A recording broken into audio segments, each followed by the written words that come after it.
राघव को लगता था कि उसके पास समय है। हर सुबह वह अपनी प्रार्थना, अपने कर्म और अपने अनुशासन की योजना बनाता।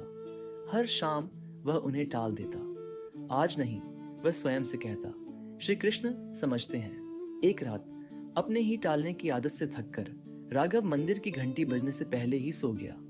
स्वप्न में उसने स्वयं को एक विशाल प्रांगण में पाया, जहां हल्की नीली आभा फैली हुई थी। सामने कई द्वार थे। हर द्वार के ऊपर केवल एक शब्द लिखा था, आज। तभी तुलसी की माला धारण किए शांत नेत्रों वाले एक कृष्ण भक्त प्रकट हुए। चुनो, उन्होंने कोमल स्वर में कहा।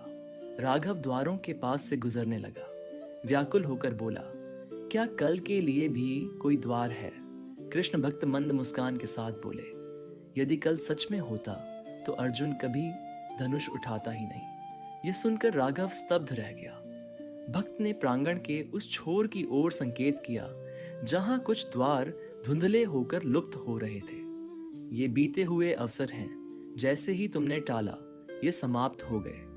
मैं अब भी तैयार नहीं हूं, राघव ने धीमे स्वर में कहा। मुझे थोड़ा और समय चाहिए।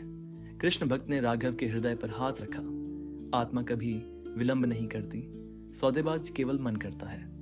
घंटी की ध्वनि के साथ राघव की आंख खुल गई। पहली बार उसने प्रेरणा की प्रतीक्षा नहीं की। कांपते हाथों से दीपक जलाया और बैठ गया, अपूर्ण, चंचल पर उपस्थित।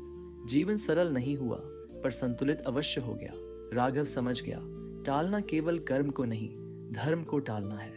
और श्री कृष्ण का मार्ग कभी फिर कभी की प्रतीक्षा नहीं करता। उस सुबह राघव ने वही क्षण चुना जो ईश्वर सदा देता है, अभी।